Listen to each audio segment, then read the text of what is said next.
Welcome to another Unwinding with Fiber and Fabric and Tour de Fleece 2023. I took a sneak peek at the topic, and it is woolen, worsted, or something else. And because of that, I decided, rather than spinning the yellow that I was going to spin up today to finish the yellow spin I started yesterday, the day that my cats, my little ginger cat Whimsy decided to climb the wall behind me, I decided that rather than spinning that yellow, since this topic is woolen, worsted, or something in between, I thought maybe I'd do something different and do a little test spin to kind of show the different techniques. I have with me this little cute guy. He is my little herdie sheep. He's wearing one of my old Spinzilla Going Rogue buttons from years ago. But he's my little herdie sheep. And he is one of the fibers that I am going to spin today. So, let's dive in. First and foremost, let me put the caveat out there that we have these terminologies of worsted, woolen, and type spinning. And a true worsted spin is when you have a combed top, or the fibers are all going in the same direction. And this is the Herdwick. And this is the Herdwick Kemp rather than the undercoat, the downy undercoat.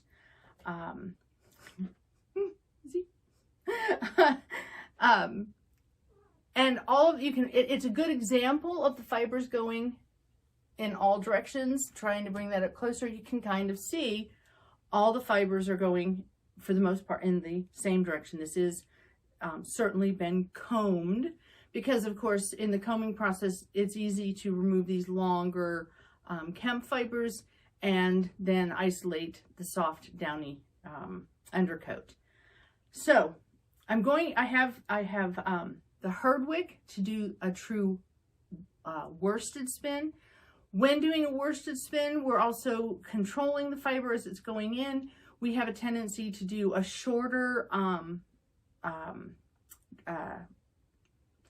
shorter draw. Our hands are closer together, not because of the length of the fibers, but because we're controlling the fibers as they go, as they spin together and go into our bobbin. The reason why we're trying to do that control is we're trying to get a smooth finish, not a woolly finish, but a smooth finish. So it can have a tendency to be a little more twist.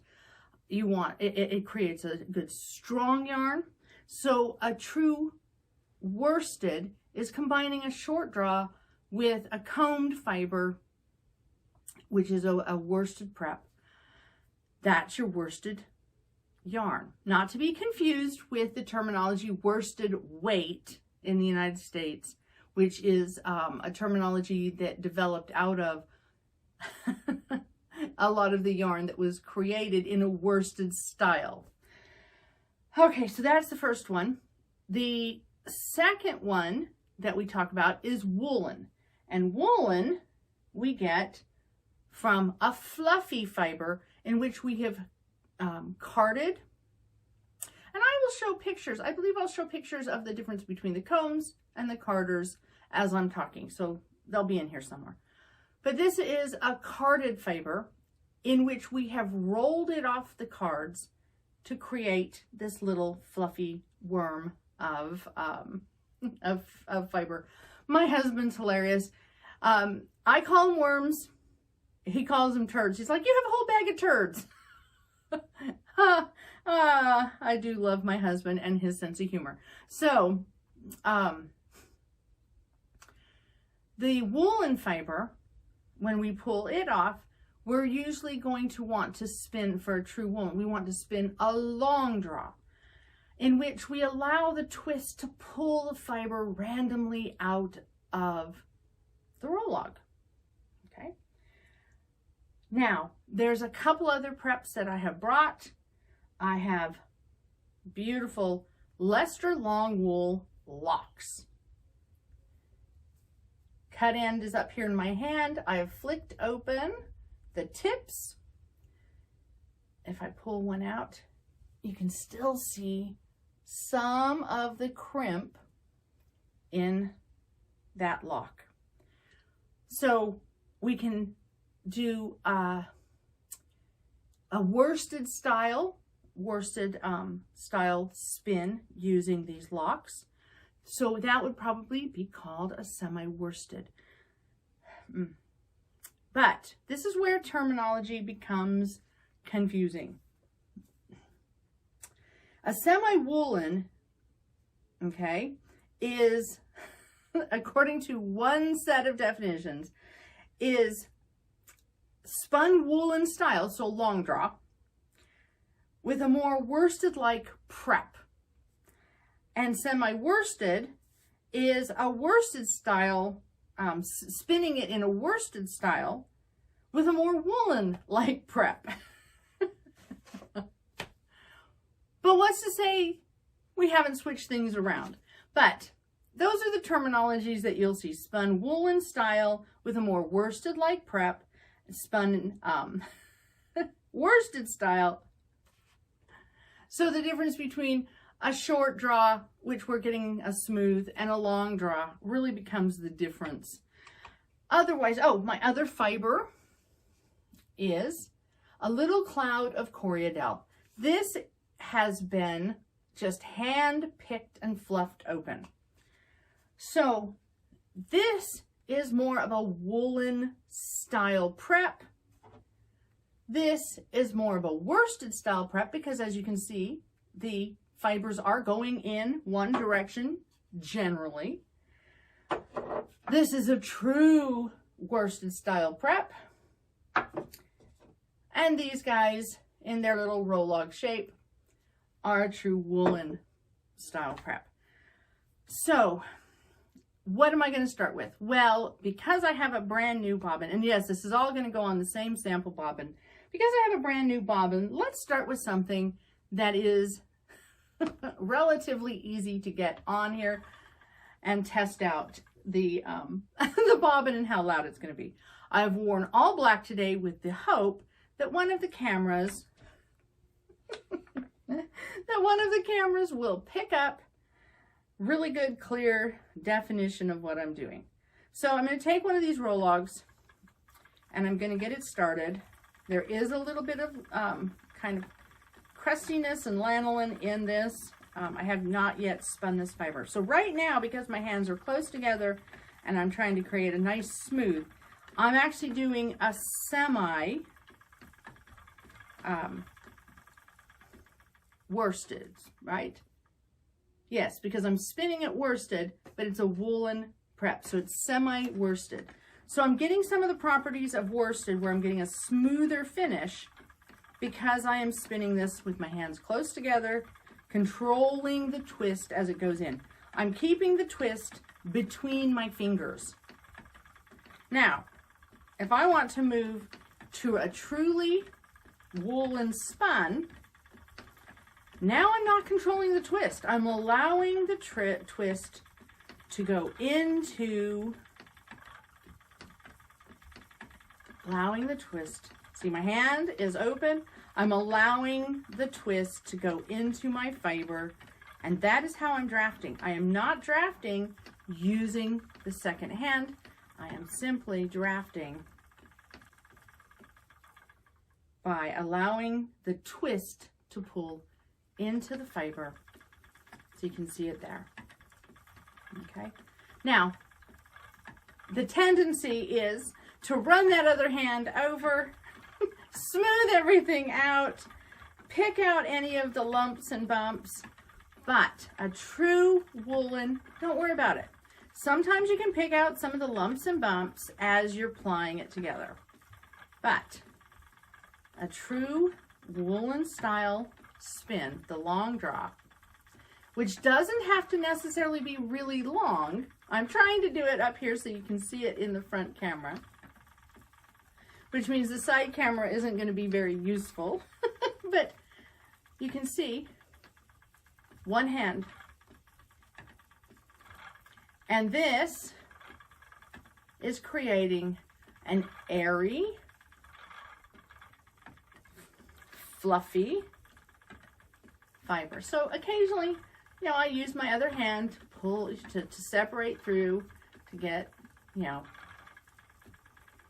a little bit smoother. But that is, there. That is the long draw. That is a woolen spun yarn. So,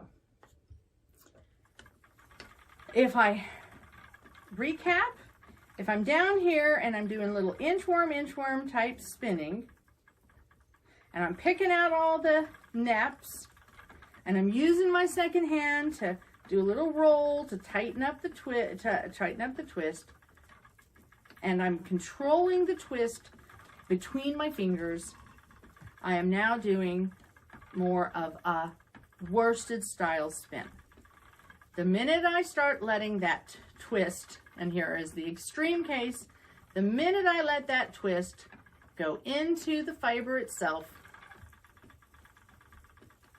I now have a woolen style spin. And in this case, a woolen style prep. All right, so I'll take that roll log off. Let's now move to the complete opposite, a true worsted style spin. Okay, so I have my combed top, my combed fibers, and now, because they want to slip, and that's one of the things we can tell with a difference between a top and roving. A top, really, they want to slip through because there's nothing, you know, the fibers are laying next to each other. So I am currently doing a worsted style spin and a worsted style prep.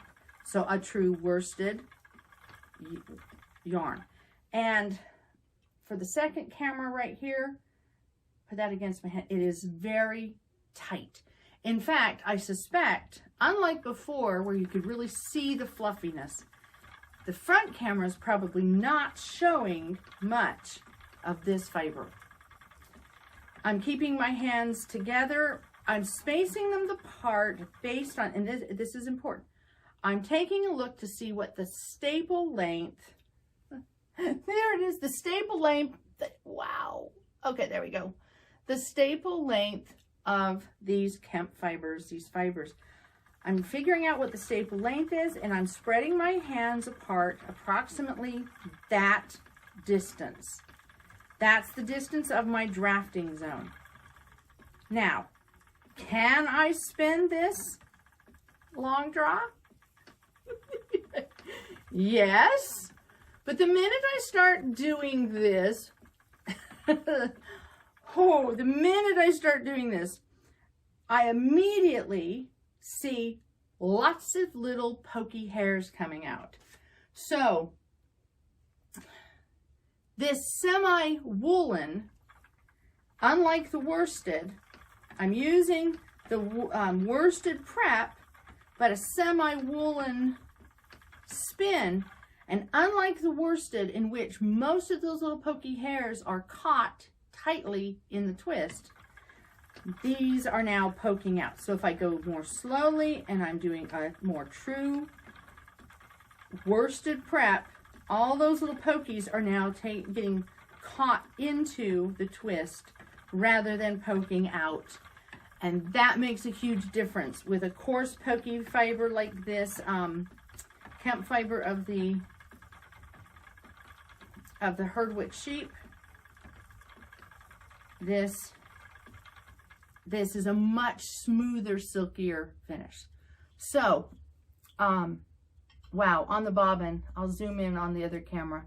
You can see the difference between the woolen and the worsted there. So think of a smooth, more tightly bound, not because the twist ratio necessarily is any different, but because we're controlling the twist and the fibers going into the twist, we're controlling it so it's catching more of the ends in its twist.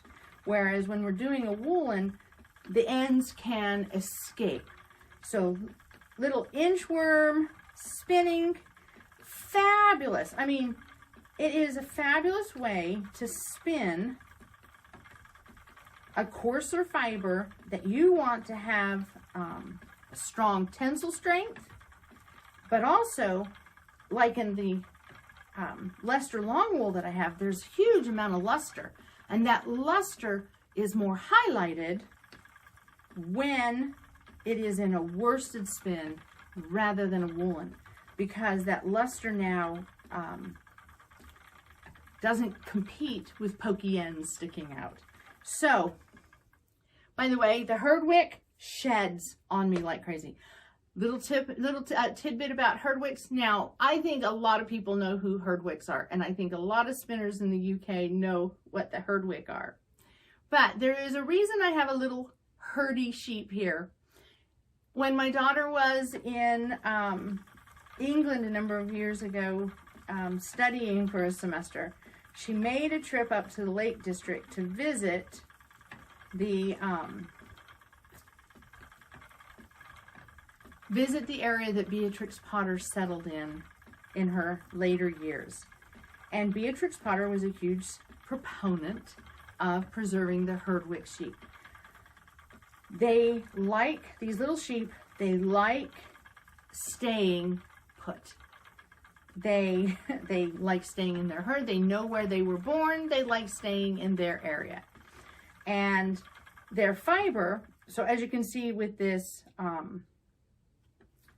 this is not next to skin. This isn't anywhere close next to skin.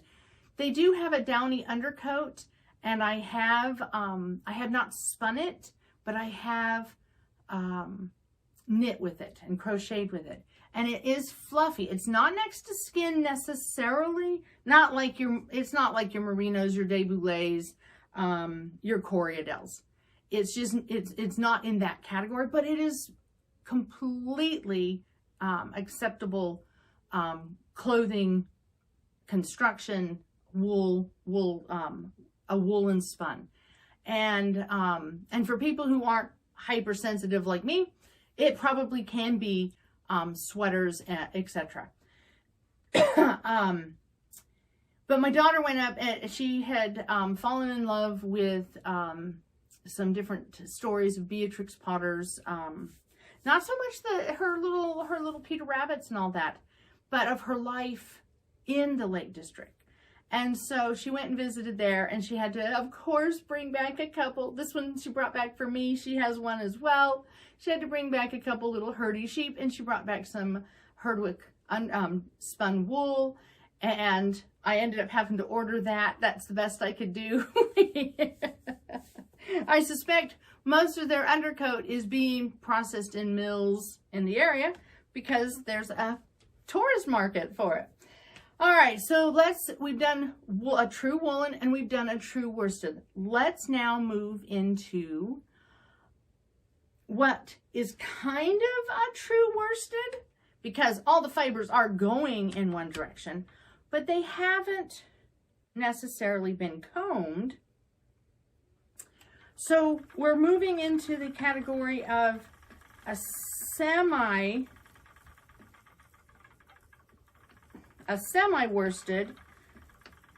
or semi-woolen, depending on how we do it. Now, this is the thing I'm going to tell you. I am not doing a long draw. I am just holding my hands the distance apart of these fibers. The difference between what I was just spinning and this, actually, let me show you. Here, oh, okay, versus here. Putting it against my black shirt, do you see the difference in the staple length of these fibers? Very long, not so long. So I am not doing a long draw.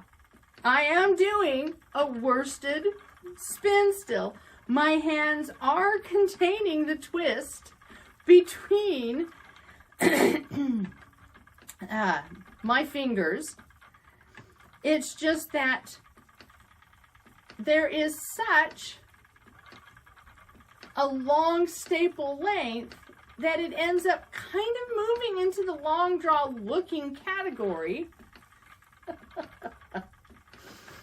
Simply because that's just how long the wool is. Now, this Leicester long wool, I wish I had a little stuffed animal of it too. It is a sheep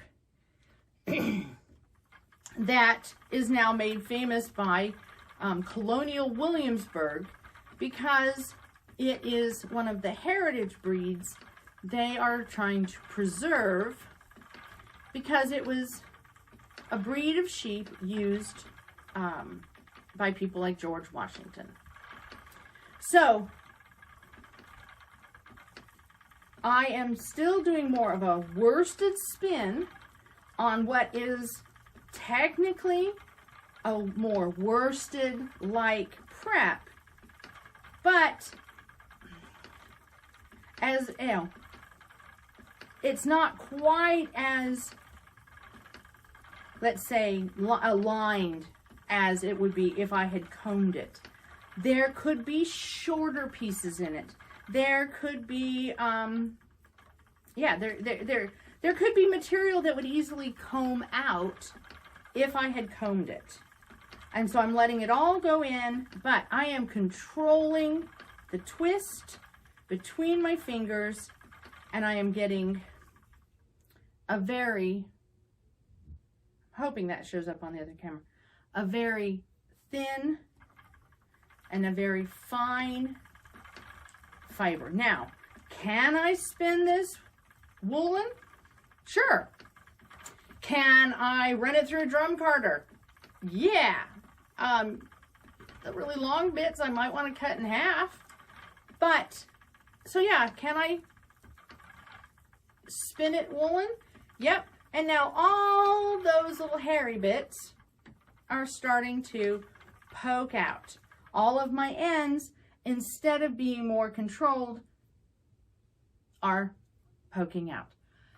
The minute you have that, you end up getting, instead of more luster, you end up getting less luster because it's interfering with the way that the light's hitting it. So when I spin this, of course I can do other preps to it, but the question I always ask is, well, why would you? Just like if you had an extraordinarily lovely fluffy fiber like this Coriadel that I'm going to do next, you can spin it woolen or worsted. I have spun it worsted, but its best properties aren't highlighted. The Leicester long wool it creates such a lustrous, strong fiber. It doesn't take a great deal of twist to hold it together, honestly, but with that extra twist, with the controlled twist, its tensile strength, it really can resist a lot of wear. It is a great fiber for weaving because it can handle the tensile strength it can provide the tensile strength needed to handle being strung out over a long warp. It's more abrasion resistant. So these are the kind, this fiber really lends itself to more intense wear. So a worsted spun can make a more durable final product. So that's one of the things we want to keep in mind. Of course we can spin it however we want, but it can be quite a shame to have something so soft be spun in a way that ends up being less airy. So a true wool, semi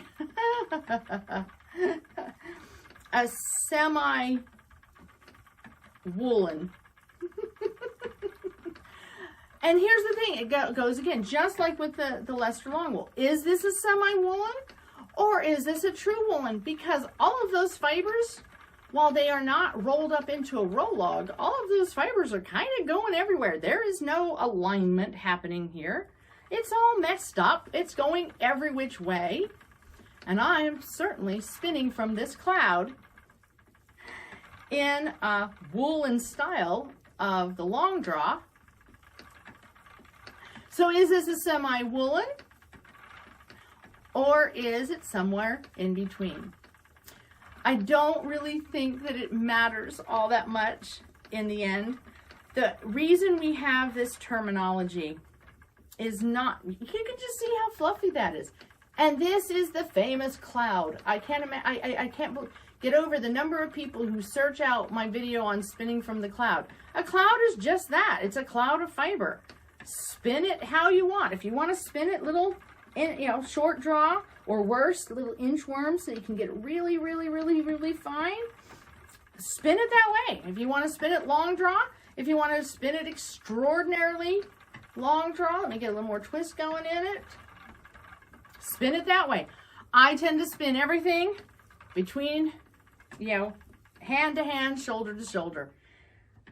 Puts less strain on my back if I keep myself upright. And yes, if you watch my videos, you know I slump.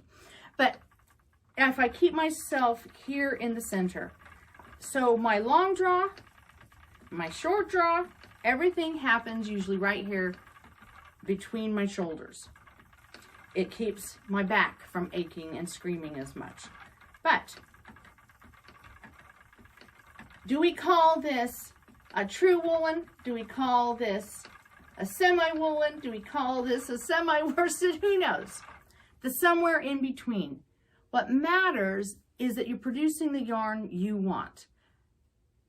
And I think if you're stuck in a rut, this is the perfect time to try breaking out of the rut. Try drafting a little bit differently. Yes, it takes some practice. But my big tip of the day, move away from the merino roving and tops. Just for a bit. You can go back to them later, but move away. There are a ton of other fibers out there to try. Get yourself a different type of sheep. And then play with your preps. If you are getting Leicester long wool, I really don't recommend trying to card this. I mean, yeah, you can, but why would you? And if you have Herdwick, again, why would you? But there are a lot of breeds out there that fall in the middle ground between the short woolly merino and the Leicester long wool, the Lincoln long wools that are out there. There's a lot of fiber that fall in between. Get yourself some of that and prep it up in a couple different ways. Make some cloud out of it. Make this Coriadel, the thing with the Coriadel, if I took this Coriadel or if I took this CVM, both of these being in the more middle ground, I could prep them worsted. I could prep them woolen. I can make them into cloud. Okay. I can spin them from the lock. They are of a staple length that makes it so I can try all 4 techniques from the same fiber. Of course, if you're buying a prepared top, you can't really spin it from the lock anymore. But you can make a cloud out of it. You can comb it. You can card it. So 3 of the 4 can be done out of prepared fiber that you purchase. So I thought this was going to be a short video, but oh my goodness, it's still going that 30 minutes. So I want to wrap this up and just, as I said, play. Give yourself permission to play. Give yourself permission to try the technique. But before you decide that it's too hard to do a long draw or something of that nature, get yourself some fiber that is much more friendly to practice than often these beautiful merino braids that are out there. All right, so I'm going to wish you happy spinning, and we'll see you tomorrow.